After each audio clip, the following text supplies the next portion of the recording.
मैं कविता सतीश भालेराव, महाराष्ट्र अध्यक्ष।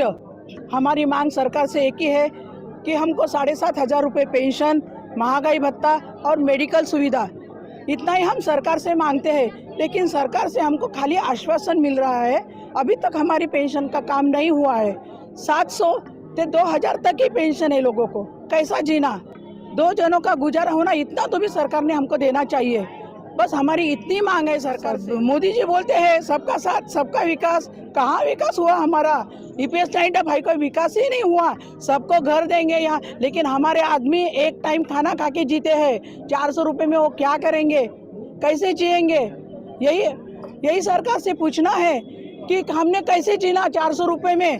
तुम गैस सिलेंडर दे रहे सबको, उज्ज्वला गैस, लेकिन उस पर क्या पकाएंगे हम 400 रुपये में?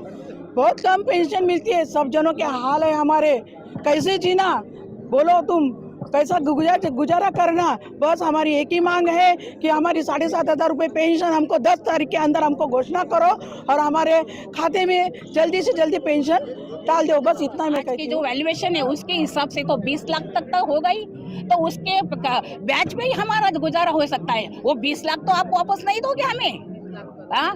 तो इतना तुम्हारे पास पैसा होने के बाद हम क्यों भीख मांग रहे हैं आपके दरवाजे में आके? बार बार आश्वासन पे आश्वासन मिल रहा है, क्यों भाई? और कब तक करोगे? हमारी जिंदगी कितनी बची है? आप ऐसा सोच रहे होंगे सरकार कि ये इतने मूडभर आदमियों से हमारा क्या बिगाड़ सकते हैं ये लोग? ऐसा मत सोचिए, क्योंकि बूढ़ों की हाय बहुत बेकार होती है और हाय नहीं लेना चाहिए किसी साल में। तुम्हारा जब बीजेपी सरकार 10 साल से हमको आश्वासन दे रही है, 10 साल में तुमने क्या किया? महंगाई क्या, जो हमारे पास है उसमें हम गुजारा नहीं कर सकते, तो कैसा जिए? जीने के लिए हमें कुछ तो देने के लिए आज इस सरकार ने हमारी अनसुनी ना करे, हमारे तरफ ध्यान देके हमारा न्याय कीजिए। और हमारे को ये 9 तारीख से पहले आप हमारा जितना भी देना, आप हमारा 7,500 रुपये जो है और मेडिकल अलाउंस और DA, ये सब हमें देना चाहिए। और देना बोले तो हम कोई भीख नहीं मांग रहे, हमारा ही हक का पैसा आपके तरफ है, वही हम मांग रहे हैं। और वो देने की आप कृपा करिए मोदी साहब, अभी भी टाइम गया नहीं है, आप हमारा मांग पूरा करो और हम आपके साथ हैं। अगर आप नहीं करते हो तो हमको सोचना पड़ेगा क्या करना है, ये हमें सोचना पड़ेगा।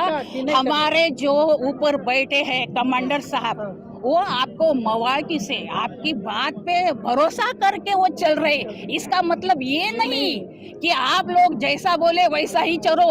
अरे ये लोकशाही है, ये खुद की सरकार नहीं है, हमने आपको चुन के दिया है। ये हुकुमशाही नहीं है, जो बोले वो करोगे। अरे कब तक? और कब तक हम नहीं आता यहाँ पर आना? हमारे पास खाने के लिए पैसा नहीं है। क्यों भाई, क्यों इतना आते हैं, क्यों कर रहे हैं तुम? हम सुन रहे हैं, इसका मतलब ये नहीं कि ये लोग कुछ नहीं कर पाएंगे। जब आएगा टाइम तब देखोगे क्या कर सकते हैं हम लोग बूढ़े। इसका मतलब ये नहीं है। बस यही कहना है कि हम लोगों की इच्छा पूरी करें। हम लोग बहुत बुजुर्ग हैं, सब 60-70 से ऊपर ही हैं। इसे अब मरने के दिन आ गए हैं, कब पूरा होगा? कम से कम अब तो पूरा कर दें। जाते हुए उनको आशीर्वाद देते जाए। उनके बाल बच्चे तो हैं नहीं लेकिन और जो सांसद हैं उनकी तो उन्नति हो, उनका